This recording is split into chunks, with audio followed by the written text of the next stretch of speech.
All right, good morning, Mr. and Mrs. Sharpless. I say morning, it's almost afternoon, but hopefully you guys are off to a great Friday and have had a great week so far.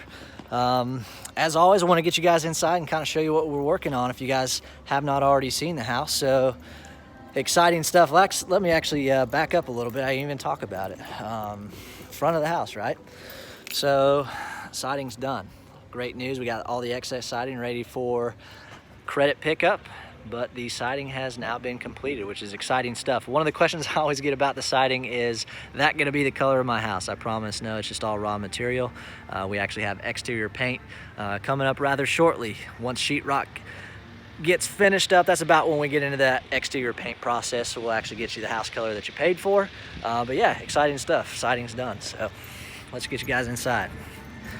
As we walk inside here, just standing right here inside the garage, you guys can see that your sheetrock is now complete. It's not 100% complete per the process of drywall, but all the drywall is hung.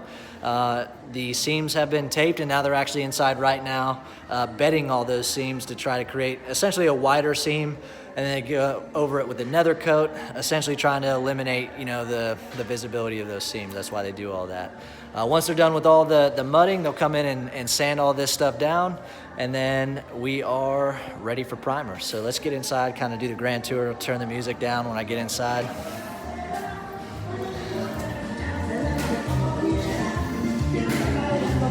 Hey, señor, bájalo por favor para la video. All right, got him to turn the music down a little bit, so still got a little background music here.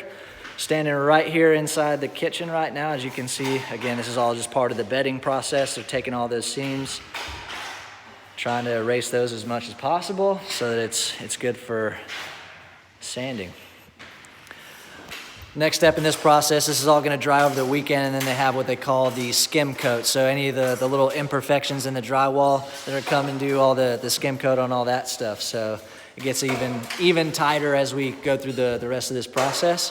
And again, it'll dry, and then it'll allow us to be able to come in here, sand it all down, and it'll be ready for the first prime coat. But quick little 360 of the kitchen, into the dining area here, and then the great room.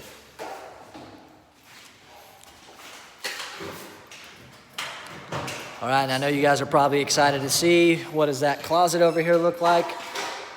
We've got it all the way extended to the back here, and then of course it turns over to the right. They tried to cut me off again here at this little wall right here, but made them come back in, take that out. It extends all the way to the right to the fireplace there. So good stuff, plenty of storage.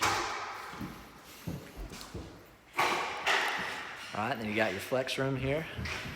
Something I always like to do, part of the sheetrock process, is I'll come through and do these little lines that you see right here. Might look kind of odd to you.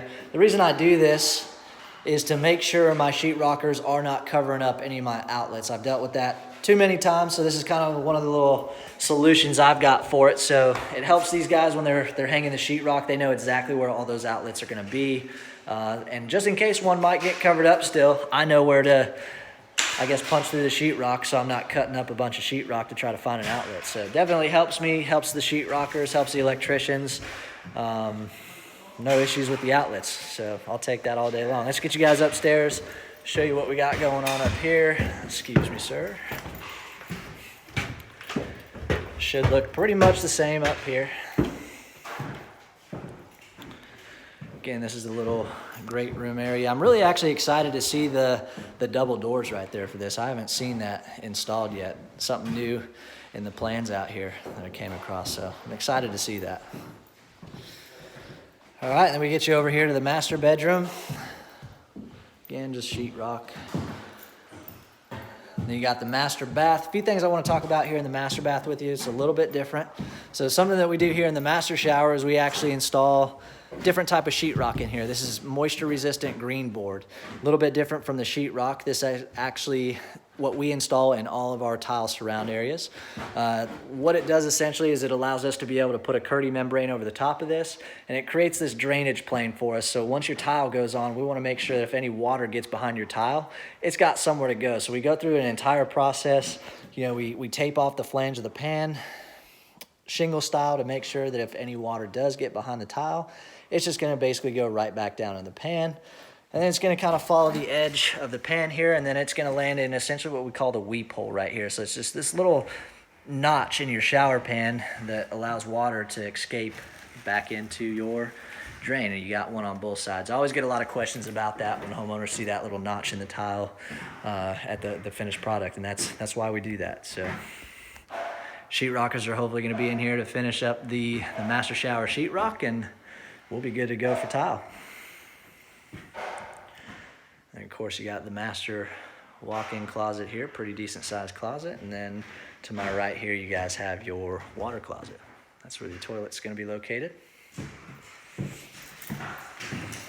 Sneak over to the laundry room here.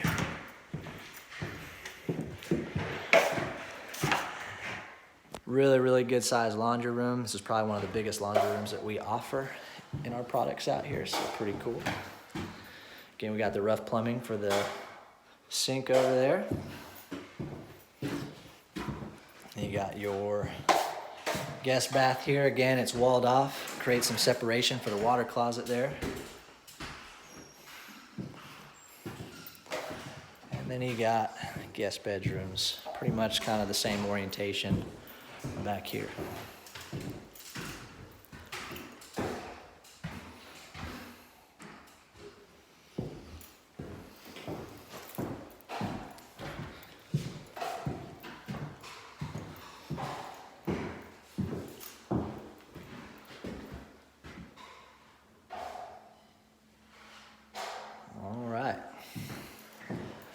So again, it might have been a little bit boring for you guys. Like I said, just a bunch of sheetrock, but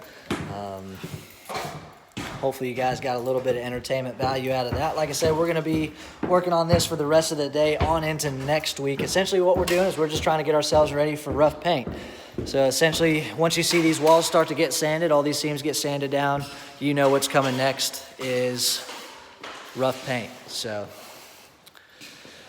get the walls primed. Takes about a 5-day process to get all the way through rough paint complete, but it goes pretty quick. Once we get all that kind of taken care of, you guys are also gonna see your cabinets come in. You're also gonna see the trim work get installed. That's all kind of stuff we're looking forward to hopefully getting done next week. So hopefully when we take the next video next week, we got some more stuff to show you. Other than that, if you guys have any questions, as always, feel free to reach out, call, text, shoot me an email. I'll do my best to get back to you as soon as I possibly can. And other than that, you guys have a great weekend, and I'll see you on the next update.